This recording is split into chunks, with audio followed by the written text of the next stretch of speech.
Hello, everyone. Glad to have you here this evening. I'm Valerie Cook-Simbato, Festival Manager for the Kingston Chamber Music Festival. And we are so excited to bring these people up on stage. And I'm going to start off by introducing you to our incredible marketing coordinator, communications coordinator, Anna Gray. She's the one who sends out all those fabulous emails that gives you all the detailed information about what's coming up, what you need to know. And she has helped bring all these people together on stage for a really fabulous conversation. So I'm going to turn it over to Anna. Hello, welcome.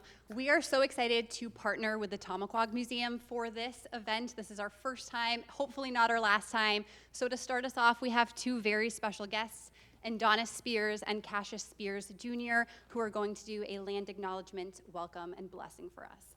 Would you like to introduce yourselves further, or? Yeah, we can introduce ourselves. Thank you. Hear the microphone?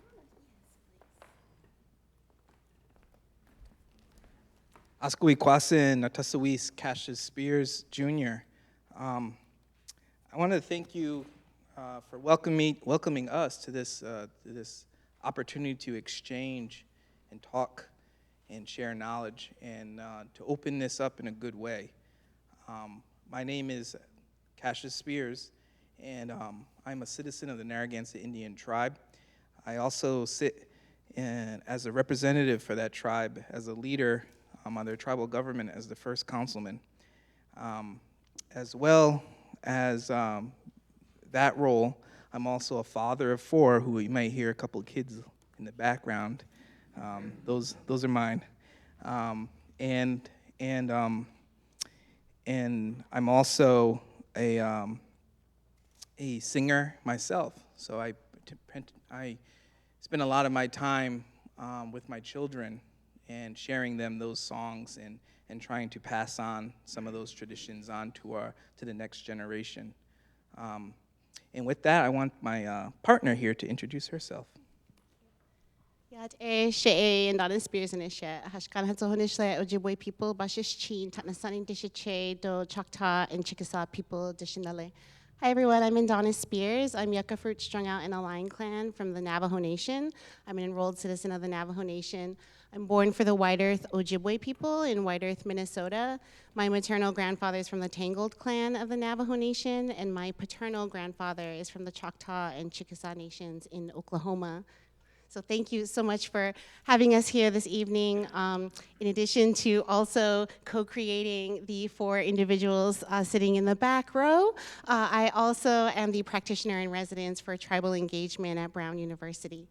I also co-founded a small consulting organization called the Agamount Educational Initiative, which works with public humanities organizations across the Northeast. So thank you so much for having us here to start our time together off in a good way. Thank you, endawnis.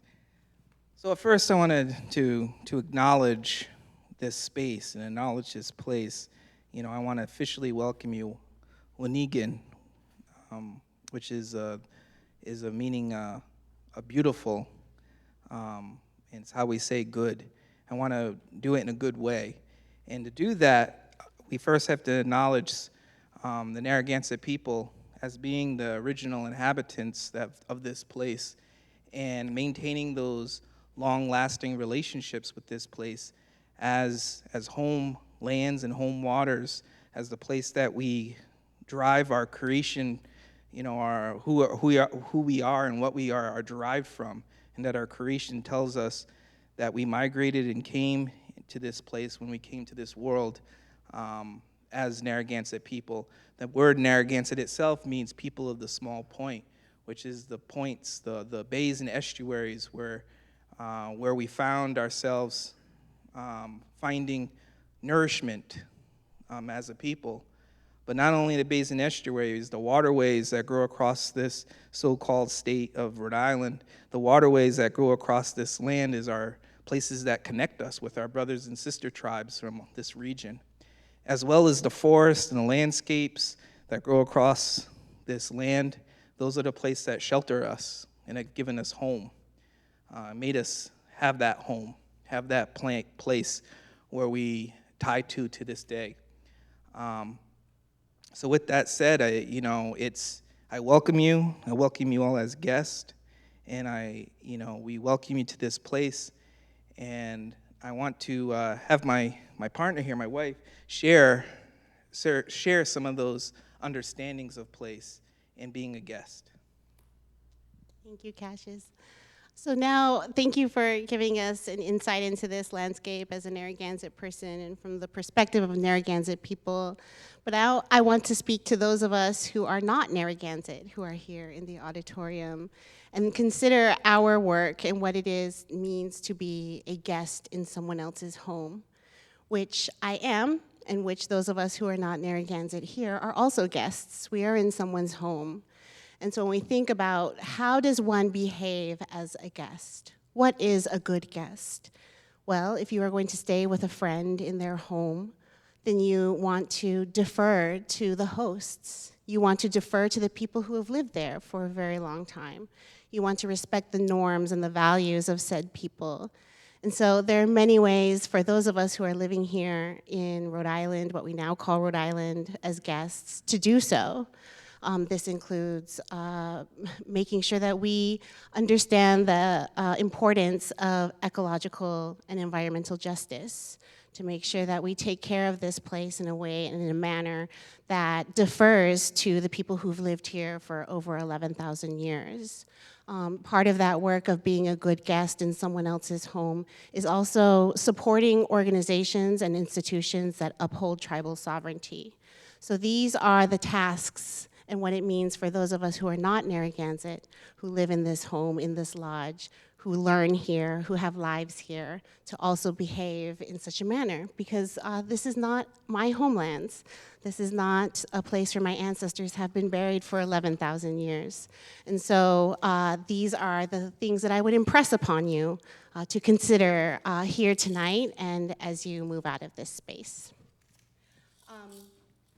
Just very briefly, I want to mention that it is a unique pleasure to be here to learn from Chickasaw musicians, given my own lineal ties to the Chickasaw people. I was born and raised in my mother's homelands in Arizona, but my father is an enrolled citizen of the Chickasaw Nation. And my mother and father live on a ranch outside of Ada, Oklahoma today. So it's a wonderful pleasure to be in this space tonight in particular. Earlier today, Cassius and I were reflecting on how beautiful it is for our tribal cultures to be woven together in really unique and particular designs and unique ways. And so that we can have an enrolled citizen of the Narragansett Indian tribe in this room who has a Chickasaw name. Tishominko Spears is here with us, which is our son, who brings forward, waving in the back, who brings forward his great-grandfather's people in his name, Tishominko, and then being an enrolled citizen of the Narragansett Indian tribe. These are the realities and the beautiful realities of contemporary Native people, both here in the Northeast and across the United States. So we're really tickled to be able to be here in this particular capacity tonight. I'm going to share a song, just give a simple song of thanks, just to start this conversation, this exchange of knowledge in a good way. From the language, using the language of the Narragansett people, my tribe, the language of this land.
Thank you.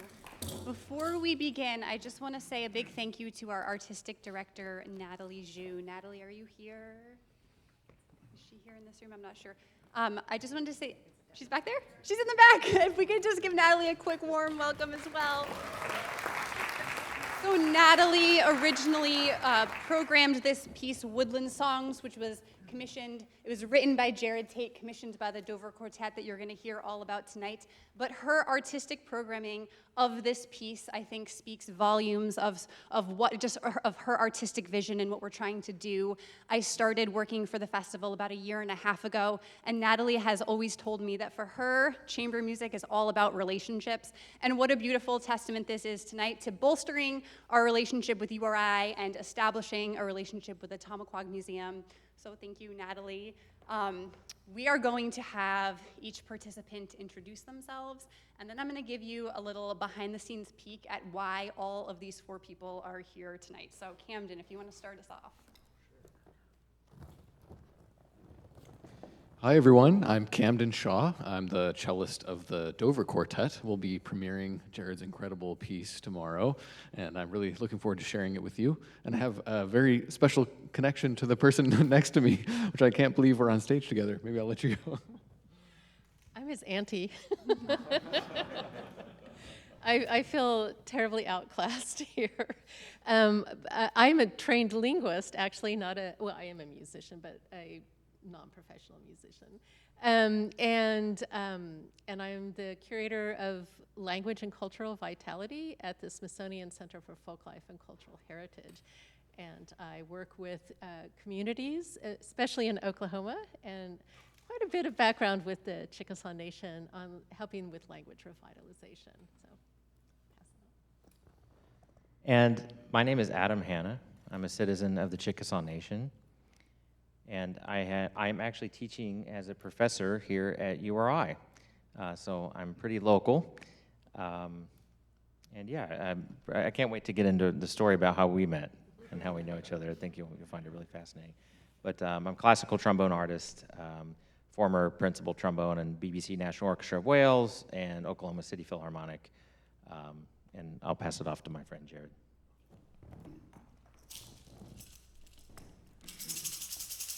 Yo, Lenny, yo, Lenny, yo, Lenny, yo, Lenny. You ho, you ho, you ho. Hey! Way, I on me, way, ah, way, I on me, way, I on me, way, ah, way, I on me, ah, I on me, way, ah, way.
Chinchukmataha tak, Chickasaw nompa okano sahos shafo, Jerod Taloa Ikbi Impichchaachaaha Tate, Chickasaw saya, Chickasaw inki saya, Impichchaachaaha chokat michashawi iksaish town shalo lilit, Taloa Ikbi lit, Hashlaka sayopa, Chukmashki, Yakoke. Hi everyone, my name is Jerod Impichchaachaaha Tate, and I'm also a citizen of the Chickasaw Nation in Oklahoma. and I'm a professional classical composer. And I'm very, very honored to be with everybody here tonight. I also feel very eclipsed. So thank you, everybody, for being here. So, fun fact, the four of us, or the five of us, I guess, I'm not here to do math. Some of us have never met before in person. We've certainly all never been all together as a group. So I'm going to give you a little backstory of how this happened. So many connections keep being revealed. I think we're going to find out more. But just a little backstory, okay? So 30 years ago, Jerod Tate was finding the music of Eulali, a group of indigenous women who are oral musicians, and they were sort of putting a modernized twist, a modernized interpretation on some ancient harmonies. He says this is very inspirational. This is a huge reason why he is doing what he's doing today. 20 years ago, Linn, who is actively working and passionate in the language and cultural vitality of groups that have been minoritized, introduces her nephew Camden to the music of Eulali. He grows up loving this music, ends up being a professional cellist, is introduced to the work of Jerod Tate through his recording producer. They find out that there's this Eulali connection. Jerod knows, Eulali personally, right? There's that part of it. 15 years ago, Adam Hanna is thinking about the lack of indigenous representation in classical music and thinking, there has to be somebody like me doing this. A Google search leads him to Jerod Tate. They connect. At that time, this idea is sparked for a collaboration between the two of them for a trombone concerto based on the Forest Dwellers legend. Am I right? Yes, we're going to get into this at the end. We're going to hear Adam play his instrument as well. This is just giving you a little bit of a backstory of how this is coming, how this has kind of come to be of all of us being here together. And again, as I was saying, I think what I'm passionate about with the Kingston Chamber Music Festival is not simply what we do, but why we do it. So what we do is bring chamber music to the community, but why we do it is because of these connections and these relationships and these conversations. So thank you all for joining us here tonight. So we're going to start talking about sort of Chickasaw heritage and artistry and things like that. We're going to talk about Woodland Songs, which is a very special commissioned piece. We're going to talk about Rattle Songs by Eulali and a classical orchestration of it. We're going to talk a little bit about the Forest Dwellers, and then we're going to open the floor for all of you to participate in this conversation. So, Adam and Jerod, keeping in mind that not everyone here knows you, can you tell us a little bit about yourselves and how you sort of see the intersection of Chickasaw heritage and your artistry? I'm curious to hear about what you bring to the world through your artistry. I think there's a lot of education and you invite people to sort of explore that culture. But I also am curious about what you get from it, right? You're sort of actively creating culture, and you are also, I guess maybe I don't want to speak for you, but do you feel like you're kind of using your artistry to explore your own heritage and identity and culture?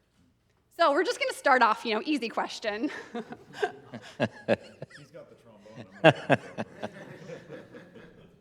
So I've always thought of it as a bit of a search and rescue mission, if you will. I was looking at, it was family photo day at my grandparents' house in Chickasaw country in Oklahoma, and there was a picture, this beautiful woman, this beautiful Chickasaw woman, and I asked my grandma, I said, who's that? And she said, oh, that's Foshi.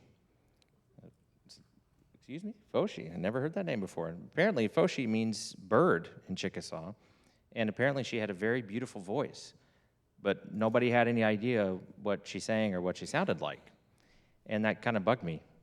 And, for many years I thought, well, isn't that a pity, that we'll just never know. And then I thought for a second, that's my great-grandmother. That lives in me. That, I'm Chickasaw. I can figure this out. I can contribute. I can explore. And it became a bit of a endeavor to search and rescue. When I started studying classical music in college, that's when I got this idea that there needs to be music for orchestra instruments and for the trombone, too. So I did a Google search, like Anna was saying, and I found, this is back when you can have your phone number on a website and you didn't have to worry about it. And there was Jerod's phone number on the site, and I was in an airport in San Diego or something, taking an audition, and I called him, and I think you were at an airport in Chicago. Yeah. And he's probably thinking, who is this kid, But I said, hey, we need to collaborate. I'm also from the Chickasaw Nation, and we both thought that was really cool. And So it's kind of one of those things where we decided, yeah, let's do this someday. And I guess the precipitating event for that would have been I won a position in Oklahoma City Philharmonic, and then I became, I was commuting from New England to Oklahoma like every week, and we reconnected there and started talking about the concerto. Yeah. But to go back to your original question, I see it a bit of a search and rescue mission, or maybe if I look at it more of a scavenger hunt. Actually, it's fun, to find these things out about my family, and when I play my instrument, to explore what was the Chickasaw sound and what were some of the performing styles that are just inherent in me. Some things I do on the trombone, I'm like, where did that come from? I don't think I learned it from any recording, maybe, or wasn't some technique that was passed down and somebody told me to do this. It just kind of happens. And when I go back and listen to some of the recordings that do exist of, in the early 20th century from the schoolhouses in Oklahoma, where they would learn these Chickasaw hymns, they'd perform them, and it's Western music, but there were some of the performance techniques that can't be, that's not Westernized. So it's pretty interesting that kind of persevered, and some of those same things I do, and I'll show you those later, but yeah, I'd like to hear your end of it. Sure. Yeah.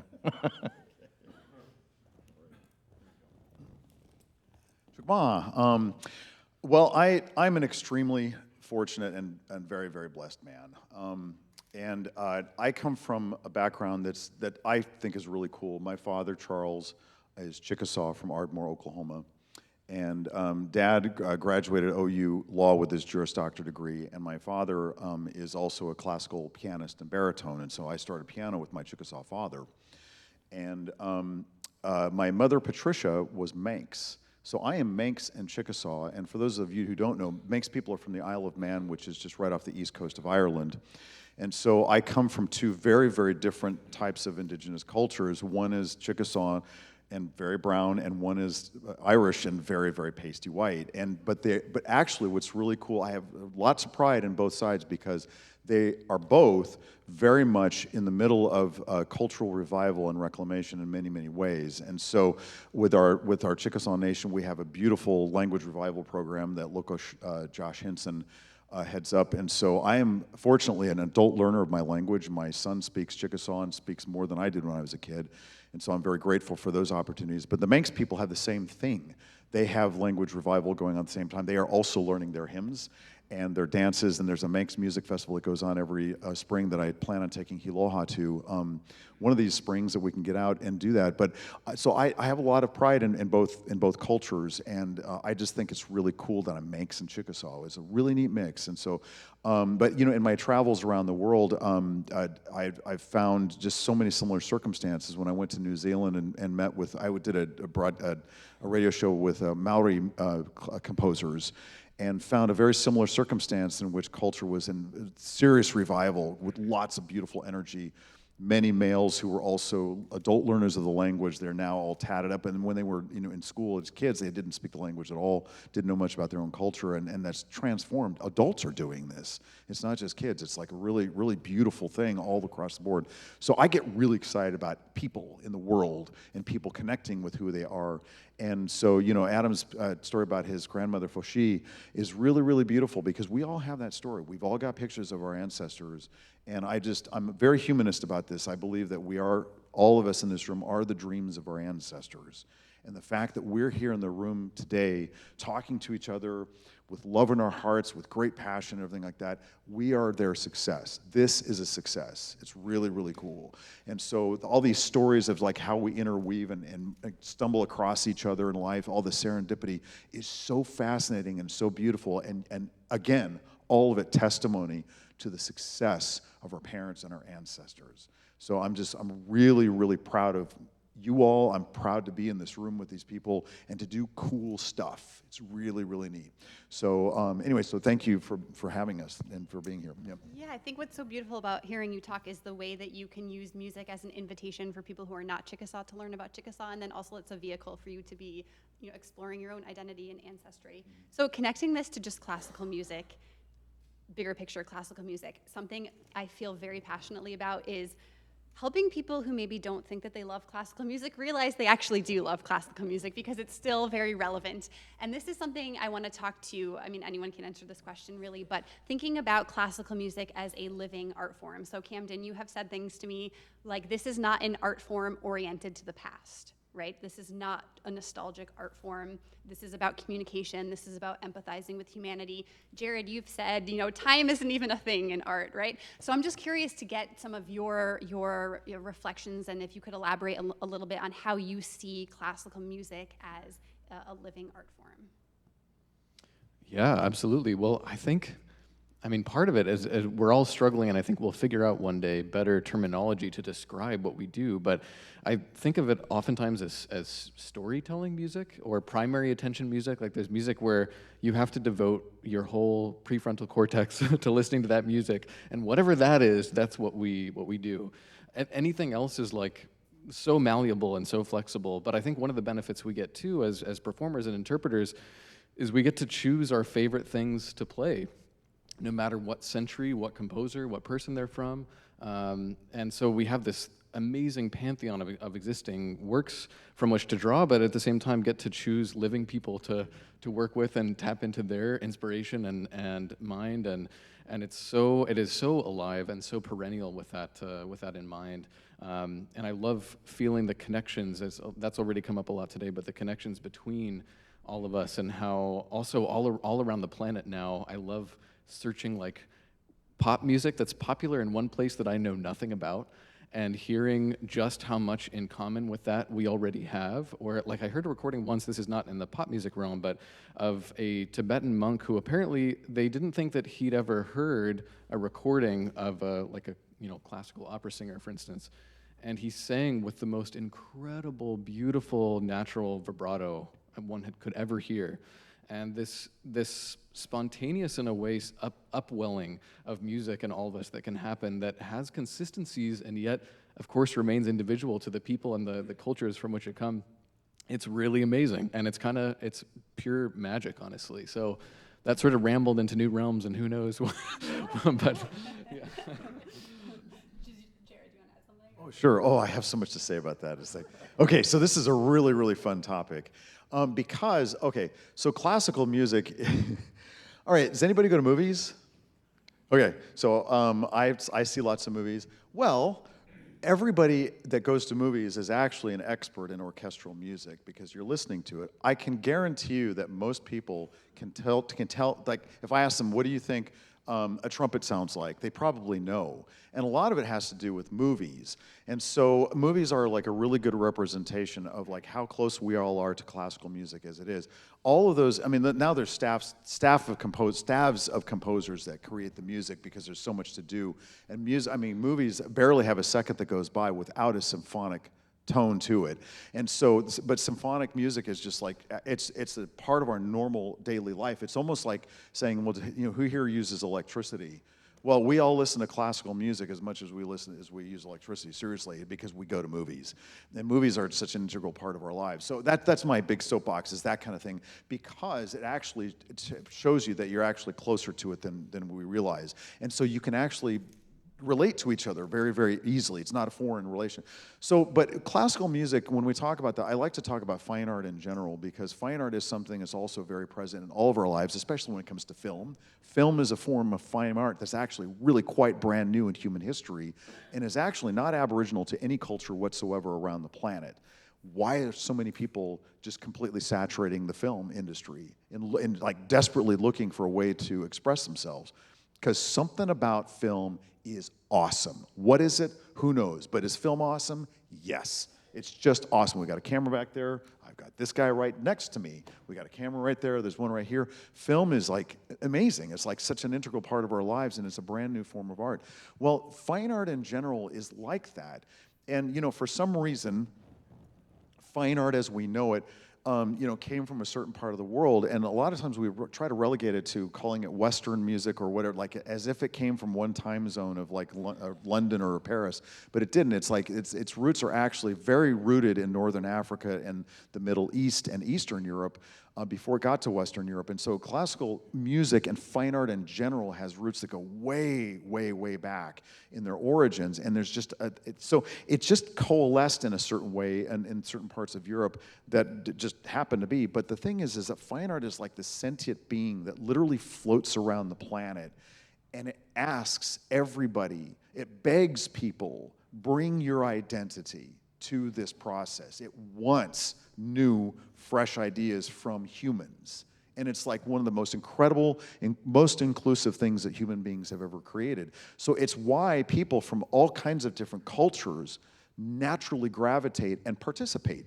And they take things they want from it, contribute to it. This exchange is quite intense. I mean, Spotify is a really good example of that. It's like a high-speed exchange that's going on right now. So fine art and classical music are all tied up into the same subject that I like to talk about. We all experience it. It's one of the most beautiful things that we could ever have in our lives. So I just think that's a really remarkable thing, and I just encourage people to see that kind of like that larger, beautiful, inclusive aspect of the fine arts that we talk about. But classical music is a part of our lives. Symphonic music is like so, I mean, it's not going away. Orchestra's cool, bottom line. Film's cool. It's awesome. We all love this. It's like, so we just stay with the cool, right? It's cool to be cool. So cool. It's almost like you can read my mind, because you're leading into my next question, because I was going to note that a very sort of simplistic summarization of your work seems to be it's, Western classical meets Native American. And you sort of push back on this idea, right? That it's, I again kind of bring this idea that the history of the fine arts and, classical music in particular is much richer than just being singularly Western, Western classical, sort of whatever that is. You can elaborate a little bit more. You've gotten to it a little bit, but just the idea that there is this richer history than maybe that simple summarization might lead people to believe, and then how you see this as sort of reflecting intercultural collaboration both in the past and in the present. I know, Camden, for example, you use this word relationships really intentionally when you're talking about sort of even why this commissioning project came to be, that you saw this relationship between different styles of music. I'm just curious if you could offer some thoughts on that. Oh, well, maybe. I don't know. These are really deep topics. These are great questions. Yeah, truly. I won't rate the I shouldn't rate the questions. Well, I think you reminded me of, someone asked me recently what my favorite part of coaching chamber music was. And my answer at the time, which was recent, so I'm still feeling the same answer, was that I love when things get better and you can't explain why. Because there are a lot of times where you can point to, well, we worked on the intonation, or we worked on the rhythm here, or this and that. But my favorite thing about it is, I guess the closest word to it would be calling it emergence, I guess it's sometimes called. These aspects, especially with relationships and groups of people, there are things that emerge that are hard to explain because they don't seem to emanate from any one person. And I think being in a string quartet, basically my whole life that I can remember pretty much at this point, we think about that a lot. There's an emergence between us that's beyond anything we can achieve on our own. And so I think we're constantly inspired by that, about trying to form a new connection or tap into one that exists already between others. But the idea, I don't know if there are any 30 Rock fans in the audience. If you haven't seen that show, it's hilarious. But remember one line from that of one of the, it's about production of a TV show. And one of the actresses on the show says, oh my gosh, can you imagine if we didn't have all this wonderful staff and people to support us? We'd just be succeeding in a vacuum, which is obviously, couldn't be further from the truth. But those connections are what keep us inspired, certainly as artists, and I can't imagine, just being in a practice room trying to achieve something without that human connection to others. So this is amazing and getting to work with a living composer is like the dream with that aspect, because you tap into a whole new human being with all their experience and ideas and heart, and it's like, yeah, it's a burst of amazing new energy. So. And then the amazing part is he's writing for living human beings, so then you're bringing your amazing bursts of energies. I want to talk a little bit about Woodland Songs, and then Rattle Songs, and then the Forest Dwellers piece. So Woodland Songs is a commissioned piece. The Kingston Chamber Music Festival joined other presenters from across the country in commissioning Woodland Songs written by Jerod for the Dover Quartet. So I want to talk about Woodland Songs. It is a 5-movement piece Each movement is based on an animal that represents a different clan of the Chickasaw people, yes. I am very excited about this piece because it just sounds fun. There's something about just the personalities of animals that just sounds really delightful. But I want to talk a little bit about this idea of how you have taken Chickasaw melodies and rhythms and musical structures. How do they appear in the piece and things like that? If you could talk to us a little bit about that.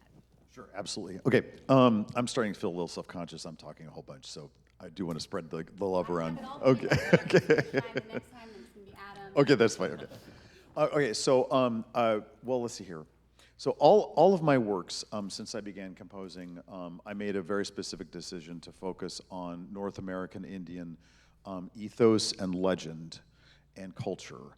And so, and of course I work with Chickasaw culture mostly, and I write music in the Chickasaw language, and I also work with other tribal languages. And so my focus is very, very much is to bring in an American Indian ethos into classical music.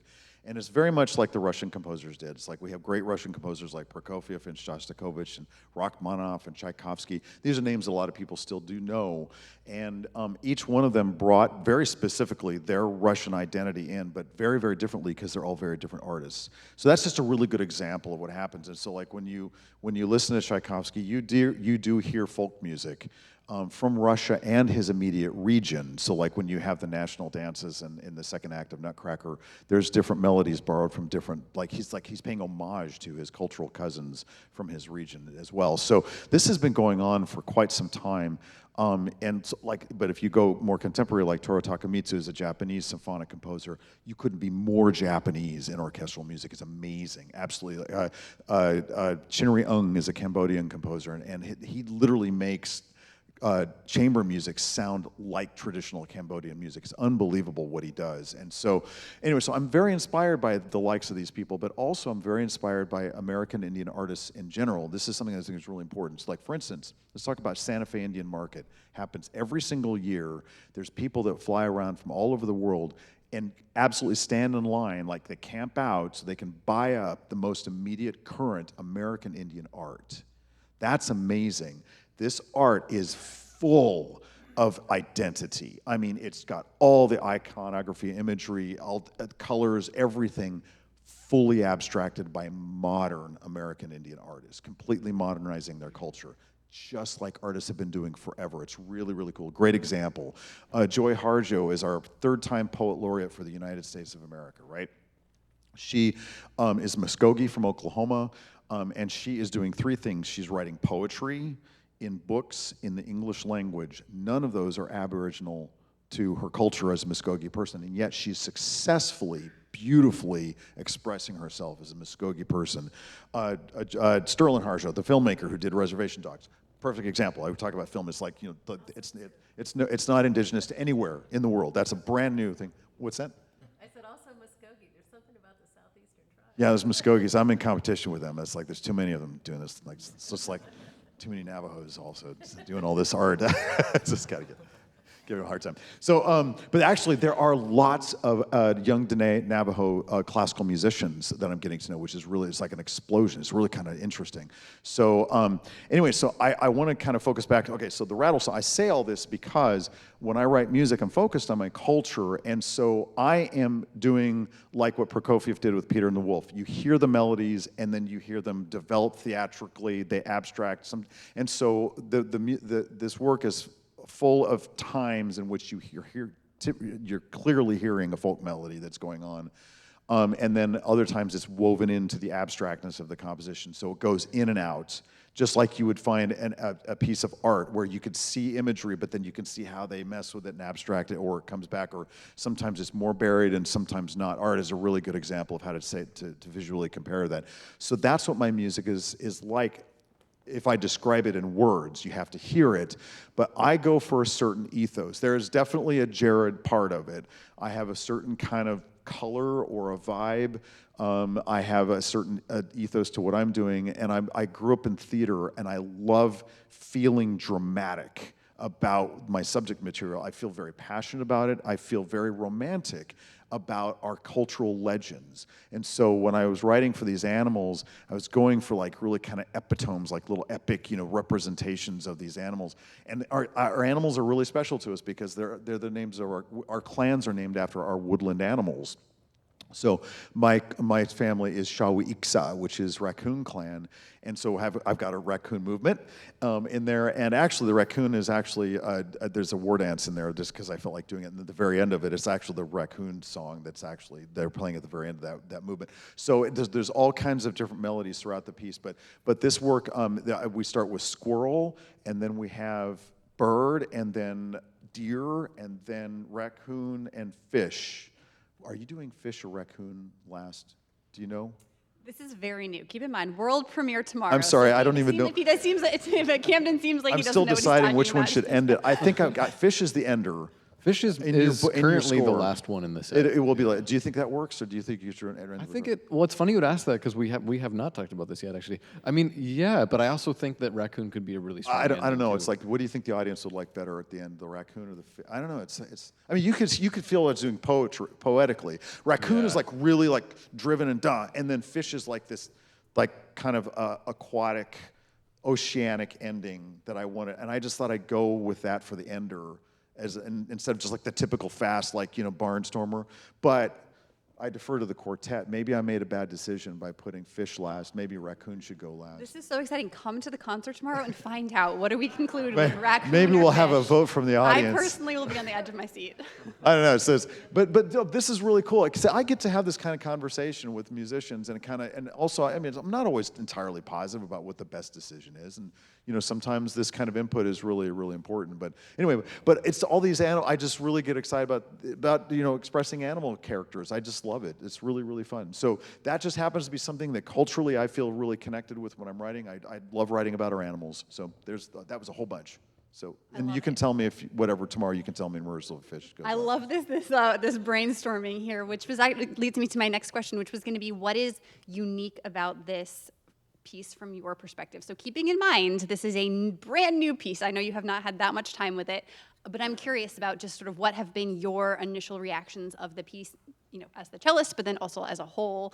What has that been like for you? Oh, great question. Yeah, well, one of the things that I loved about it was that each movement being based on an animal and maybe its character or characters. What I found was I often started from like, oh yeah, this is what I associate with a bird, to, oh, I didn't think about that side of it too. It's always developed. So with the bird movement, there's like the percussive aspect that you could hear almost like a woodpecker kind of thing, maybe, perhaps.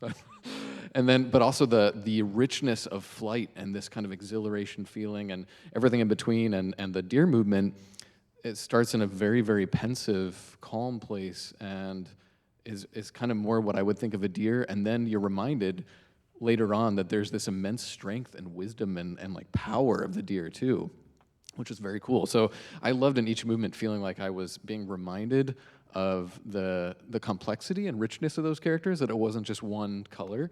But I think also linguistically there's a beautiful roundness and richness to the writing, and to the quartet, like the harmonies are sort of densely packed in this really rich rumble of sound.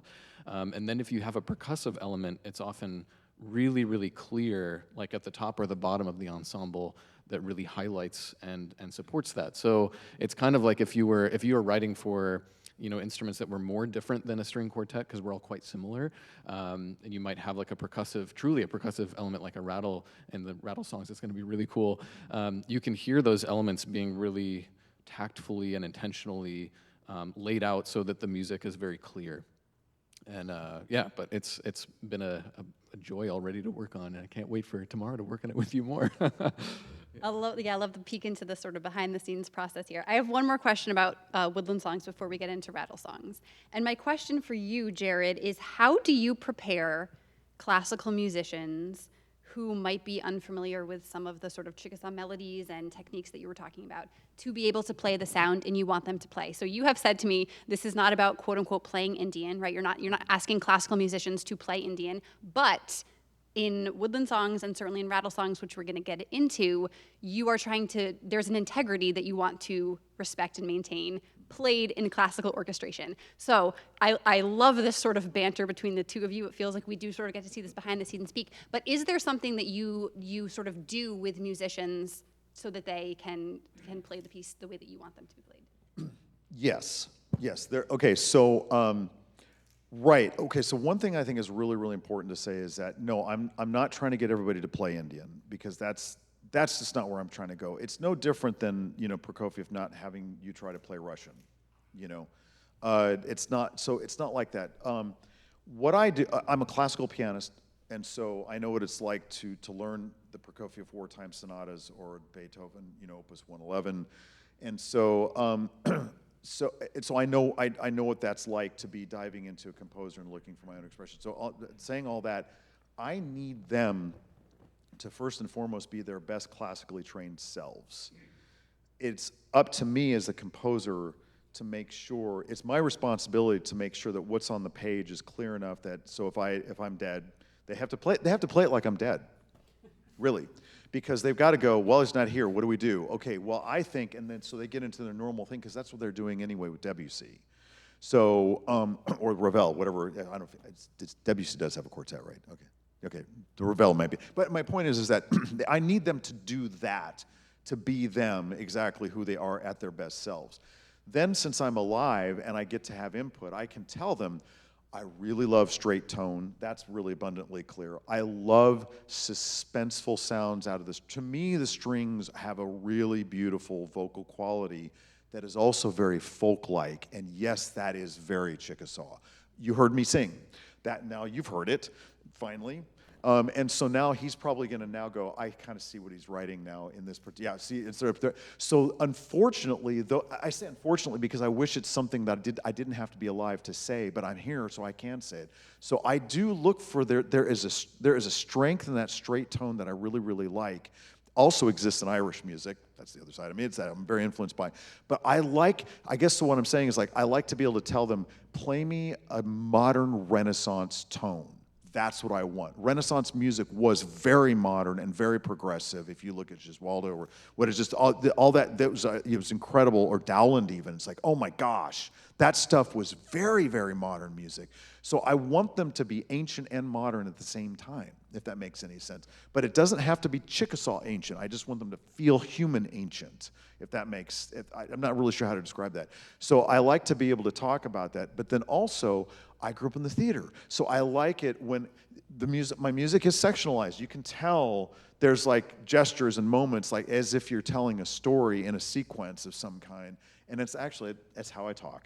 I'm doing it right now. It's like I'm kind of speaking like I want the music to be presented with like great intensity. So I will say this, from note one, if they let up any aspect of their energy, the music doesn't make it.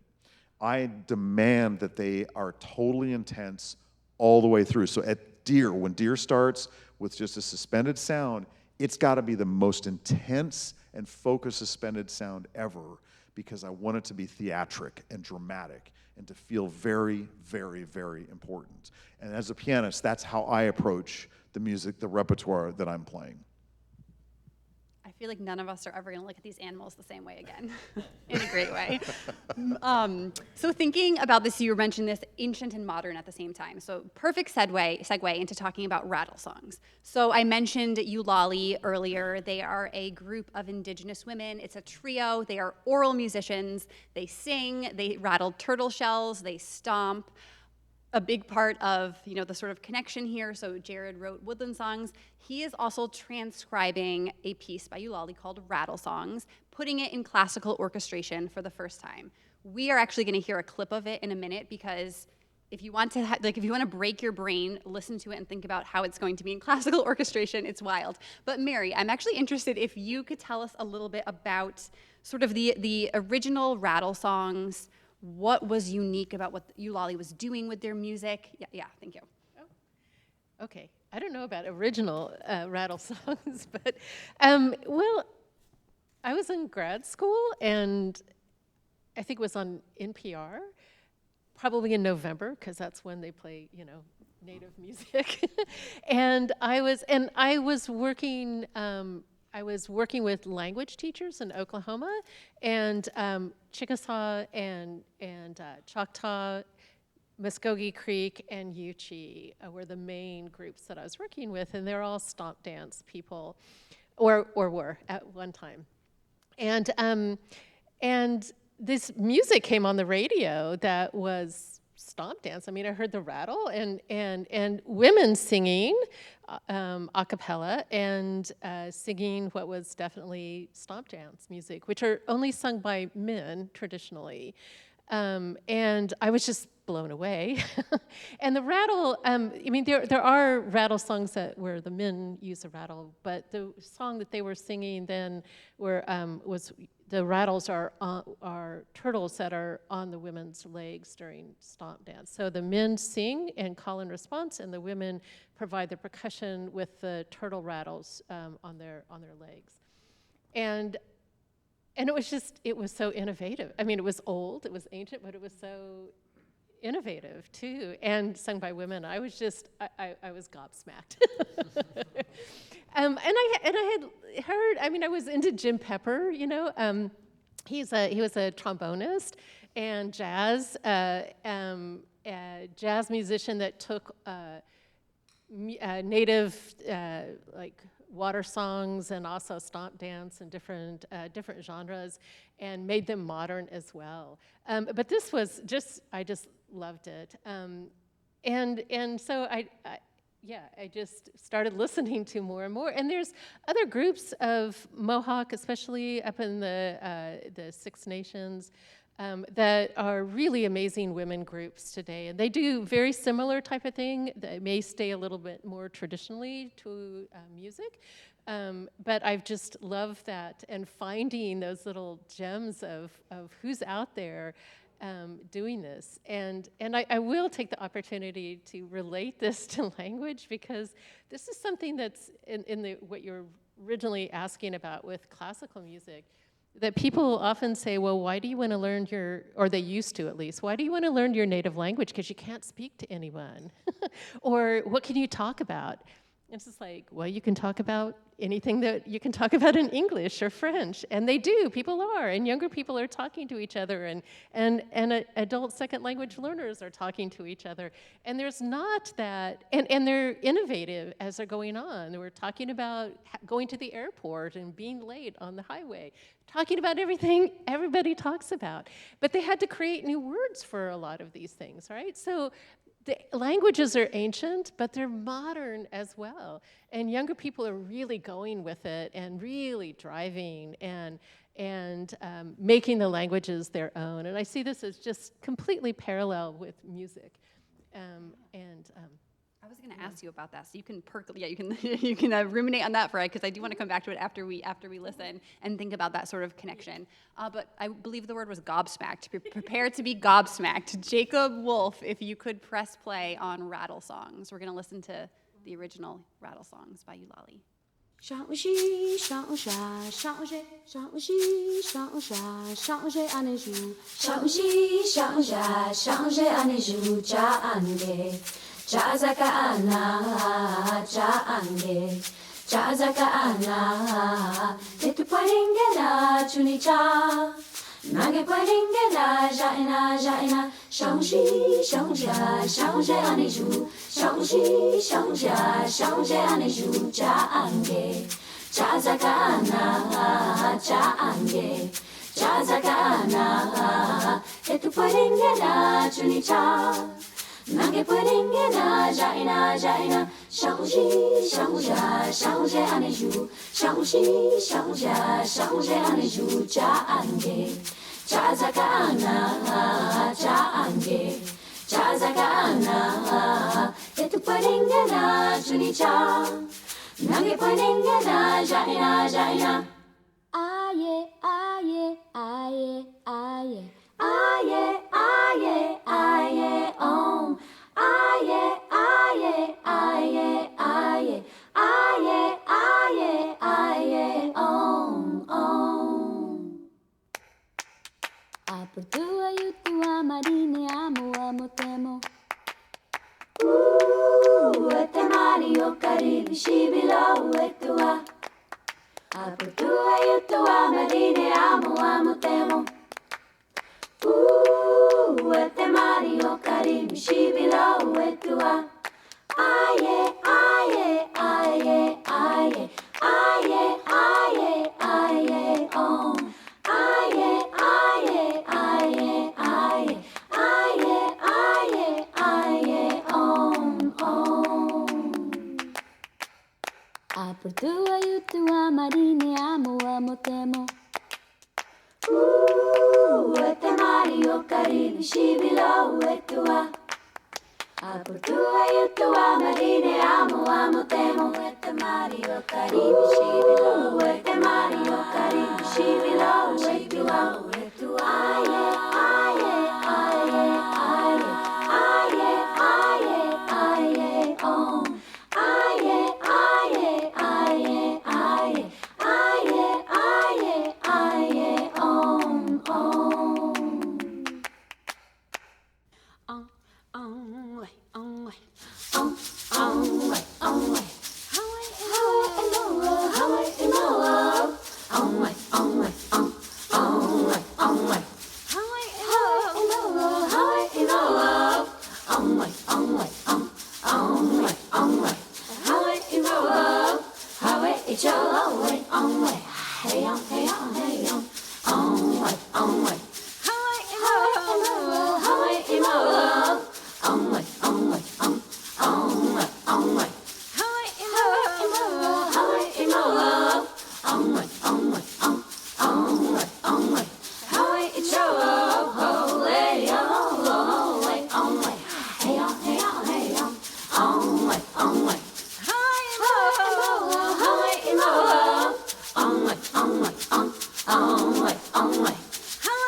So this is a song that Jerod Tate is listening to, transcribing, and putting in classical orchestration.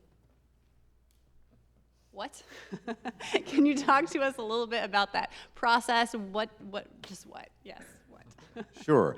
I have to start with an apology and also being accountable. I'm late on this work. So you're talking to a composer who has not finished that yet. And so I don't know what the Dover has been able to negotiate. They have 4 of the movements of the 7. And so I am not, anyway, so I just wanted to let you all know that so we may, tomorrow night we're definitely gonna hear the Woodland songs, but I haven't even talked to Camden about what they've been able to negotiate with the rattle songs. So just with that in mind, I just have to be really transparent about it. But orchestrating the rattle songs, okay, so I'll talk about what's going on right now in the middle. You're talking to the composer in the middle of this process. Okay, so first of all, I have done raw transcriptions of literal transcriptions of all of their harmonies and rhythms, so that's like, I've got these like publishable transcriptions in my manuscript. And then there's that issue. It's like, am I playing Indian or not? What am I doing? What am I doing as a native composer? How am I transposing this into? And so the word orchestration is really, really important word, because I'm not transcribing, I'm not translating, I'm not arranging, I'm orchestrating. And so what I'm doing is I'm taking incredible artistic license with what I'm doing. And it's the same thing I do with my own work. So even though I have Chickasaw melodies present in my own works, it's not going to sound like I just sang it to you on the stage. It's not going to sound like that at all. It's a string quartet. So I am doing a real dance between the integrity of the original music and the integrity of the ensemble that's playing it. And honestly, I'm kind of stating the obvious. It's what all artists do whenever they're morphing or something is moving from one medium into the next. This happens all the time. It happens with screenwriting. You take a book like Lord of the Rings, how are you going to make that a movie? Oh, well, they made it 3, but that was even difficult. And so that's kind of, I guess, a good example of like moving a book into a screenplay. You're changing because it's becoming live and it's got sets and scenery and costumes and everything like that. So that's kind of what I'm doing with that. So like, for instance, with the shell shaking part about it, well, I'm not going to sit here and give everybody a rattle and have them start playing rattles because it sounds honestly very hippie, and I'm not going to do this. Just not going to do it. And it really makes it trite. And on it, I just don't want to do that. And so and Camden he's seen the music now, and so he knows how I'm not doing that. But he's also saying what I am doing, and so I know it's in his mind already. They're all figuring this out. Like, okay, I see what he's doing with this.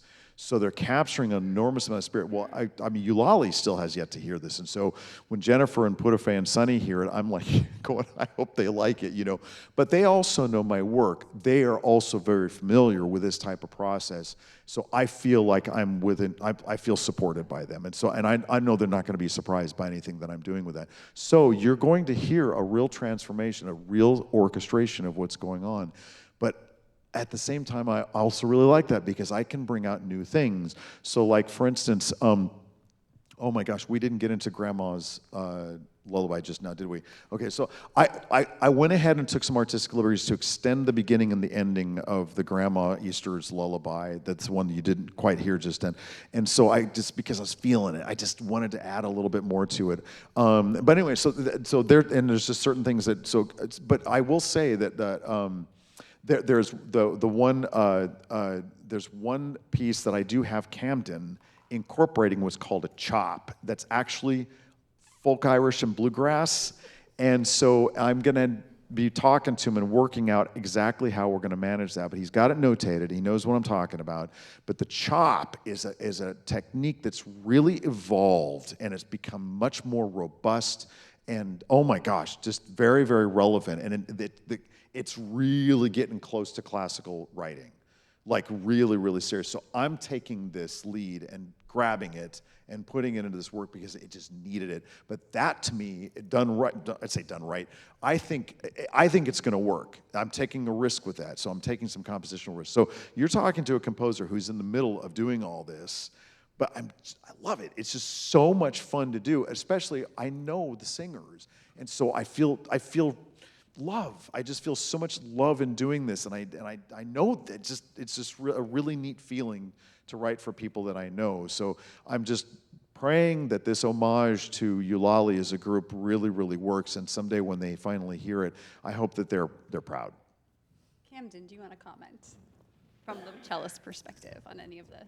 Oh, yeah. I know you have not had a lot of time with the rattle songs, so I understand if you can't elaborate. No, but what's so fun is I grew up with them in the recording, and so in a way they're also very old friends. And hearing the recording again, I was like, oh yeah, I love that music so much. Yeah, I mean one of the things that I think is a great, exciting possibility and a challenge always is to not only to do something, but to do it really well, right? And so, for example, like one of the speech rhythms that you hear early on, the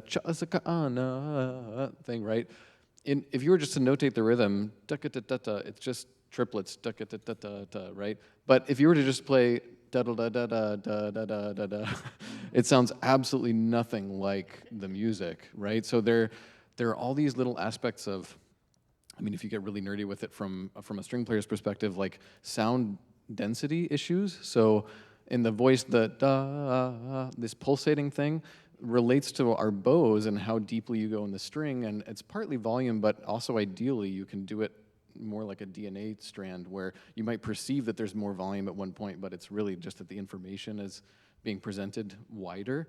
And so all those kind of things that sound a little crazy, but those are the aspects that for the performance side of it make it really challenging and also really exciting, because with every style, those things are really different. And I suppose it's kind of like learning a new language, really, and all the like the diphthongs that we have in our speech, of which we're not really aware most of the time. Those are for us largely bow habits, and getting those to sound really constructive and curated is really one of the things that's an absolute joy in music and also a challenge. So, I mean, this project with the linguistic aspects of it presents really new techniques and styles in the right hand, especially.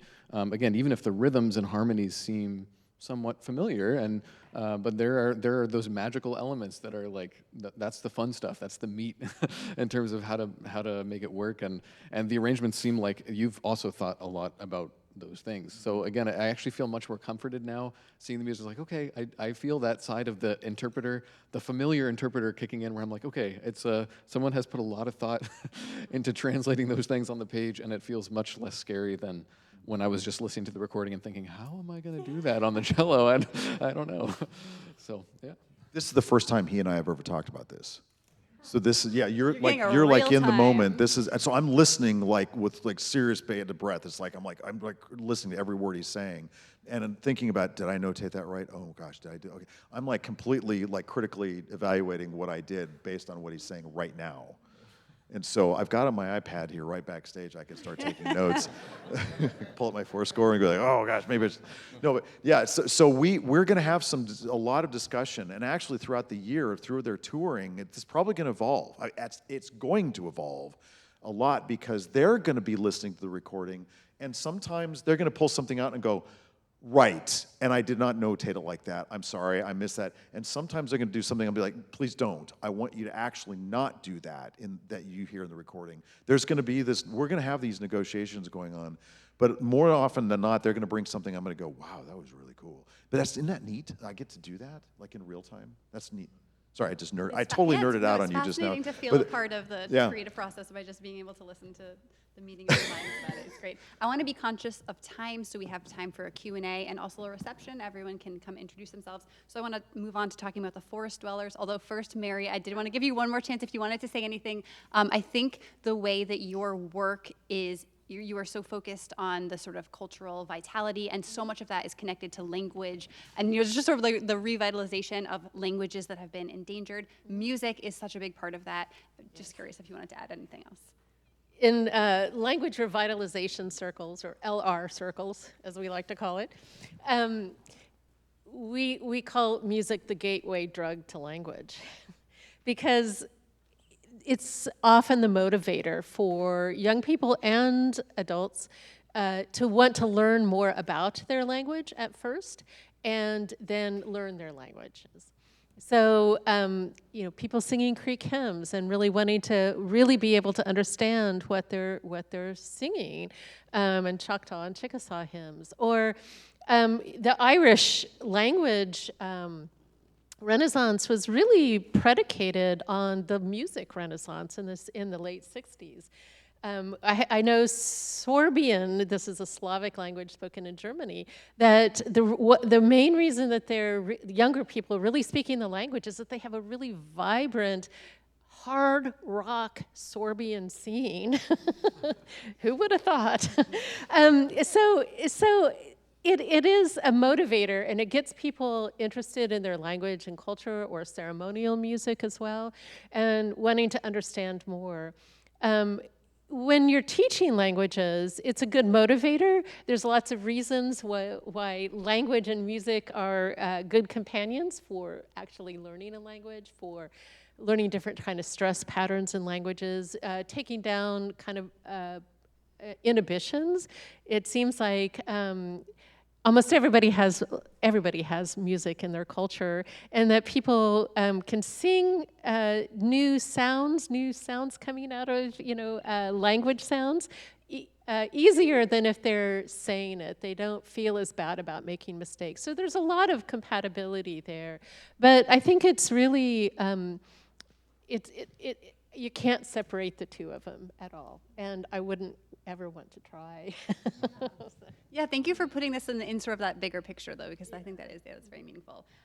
Before we end here, I'm curious to hear more about the forest dweller. So as I mentioned, this idea was sparked originally 15 years ago. Now it is, potentially starting to come to fruition. So I'm interested to hear more, just sort of your ideas for it, what this sort of forest dweller legend is, and I believe Adam's even going to play, not a piece from Forest Dwellers because it has not been written yet. Jared's a little busy. We're keeping him very busy with these other pieces. But if you could just talk a little bit about that piece, that would be great. Okay, okay. This is a trombone, and it's a very, very cool instrument. So we have a legend about our forest giants. The forest giant's name is Slofa, or Itibotli is another word for it. And it's actually, there's forest giants throughout North American Indian culture and stories, and so that's kind of where Bigfoot comes from. It's the same idea, but our forest dweller is this, our Slofa is this very tall, lanky and ugly and very smelly being, but also very terrifying because he will skin you alive and hang you up in trees. So that's all really scary.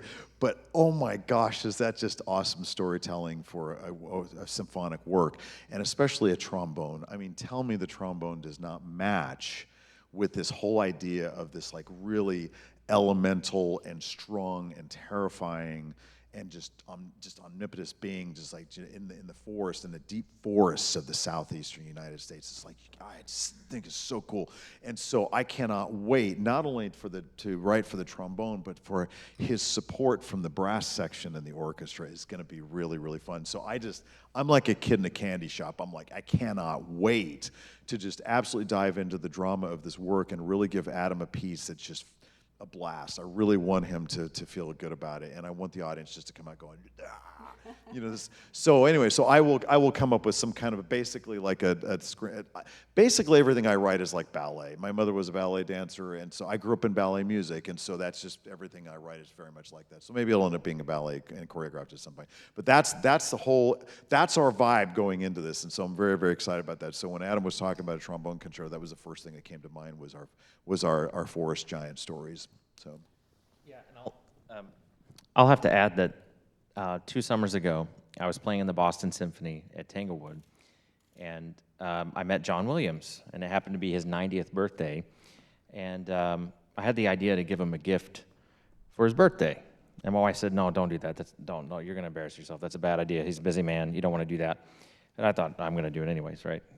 Defiant Chickasaw here. And so I got a handcrafted bolo tie from our tribe, and at the intermission, I saw him in the hallway, and I said, "Hi, John, I want to give you a birthday gift." And so I handed him the bolo tie, and he was absolutely stunned by this gift. So we had a conversation.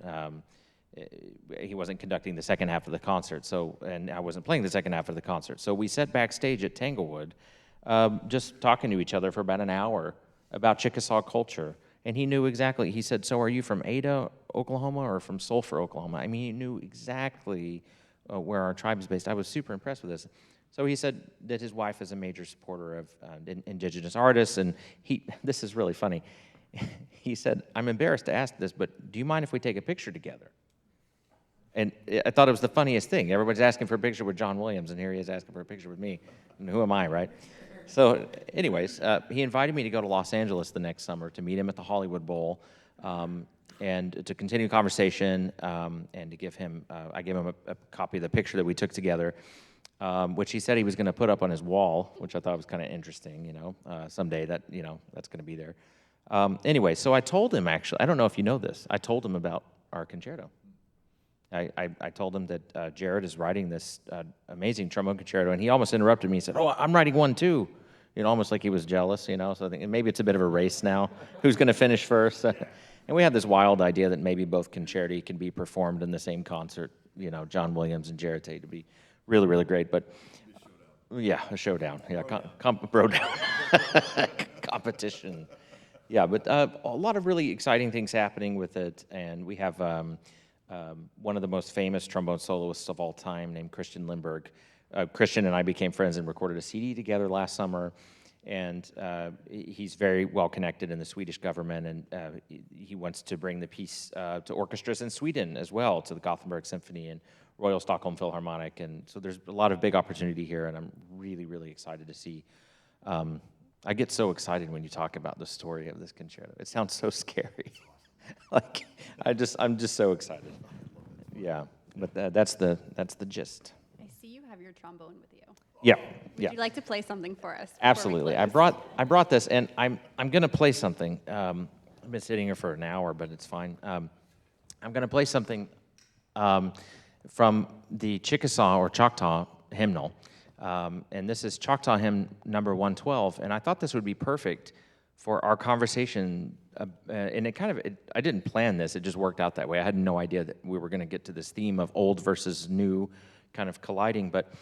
This hymn is interesting because there's a recording of it from the early 20th century from a Chickasaw choir, and you can hear the performance techniques that lasted, and you can also hear the introduction of Western hymns from the missionaries that brought that music and taught that music to them and had transcribed them into Chickasaw. So it almost sounds a bit like Dvorak's New World Symphony, the famous melody we all know, ba-dee-dee-da-da-da-dee-da-dee-da-da, right? That melody, very symmetrical, but this almost takes a bit of a departure from that, and I thought it would be really interesting. And also, this is an old instrument, the trombone, right? A German instrument going all the way back to its Renaissance roots, called the sackbut. And anyways, so I don't know if a Chickasaw melody has ever, except in my own practice room, has ever left the bell of a trombone before, so the kind of old versus new theme as well. So, okay, I'm just going to turn this off. Yeah, you mind?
Absolutely beautiful, thank you.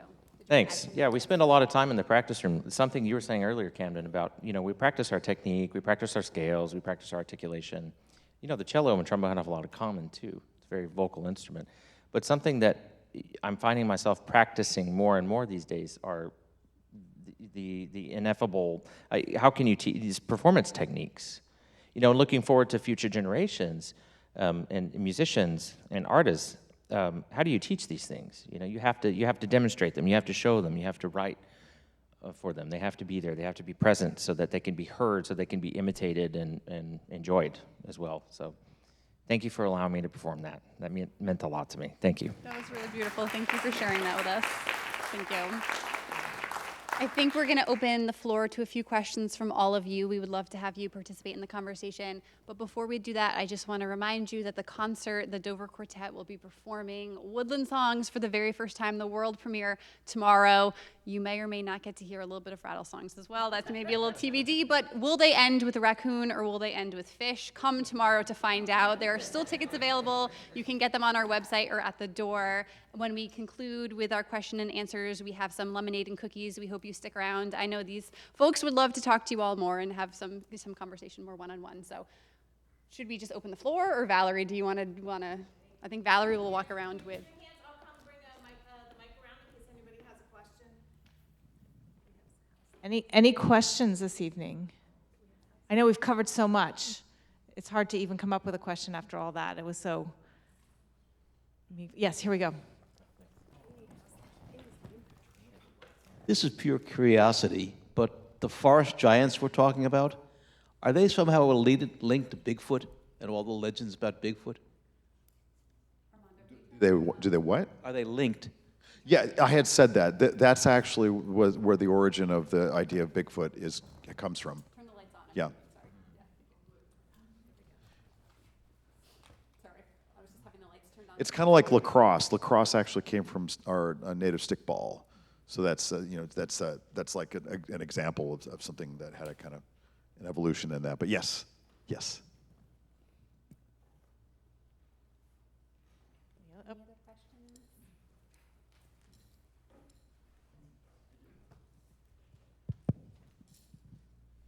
I don't have a question, I have a vote. I'm casting a vote to finish with raccoon, because it sounds like a really exciting ending.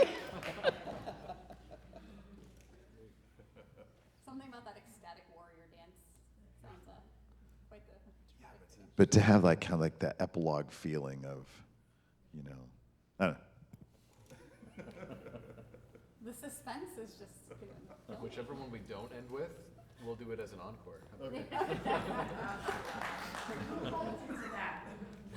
Yeah, they're going to hold you. They're going to hold you accountable. There are people standing up in the audience.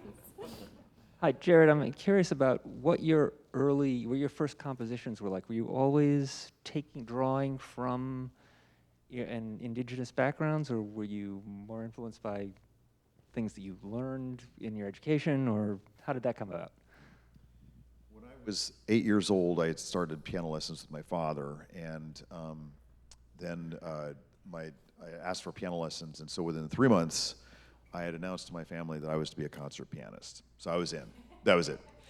I had kind of been like an extreme guy like that. So, and then I was majoring in piano performance at Northwestern University, finishing up my degree, and then I took a year off and was a staff accompanist for NU for a year, and I was accepted to the Cleveland Institute of Music to be a piano major as a master's degree, and my mom was putting together a new ballet. She taught at the University of Wyoming, and she was choreographing a new work that she wanted to be relevant to the area. So she constructed an entire architecture of stories with the assistance of her native colleagues from that area. To like and I'm very familiar with it.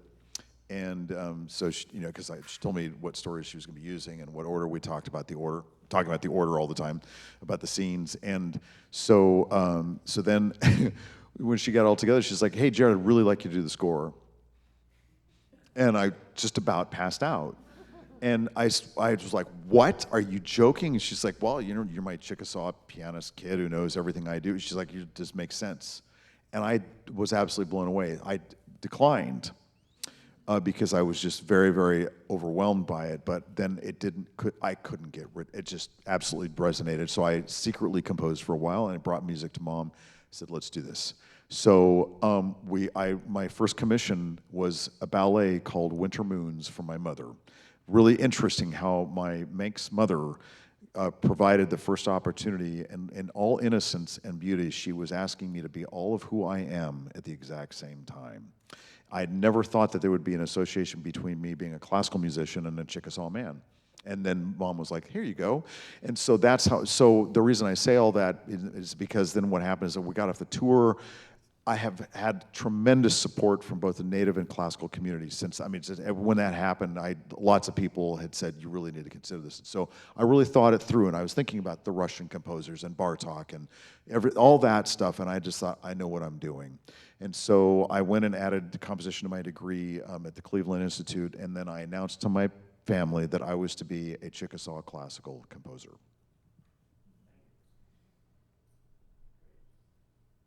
End it there and take time for a reception or another question? Good. Yeah. Yes, thank you, everyone. And thank you, Anna, for so eloquently moderating for us.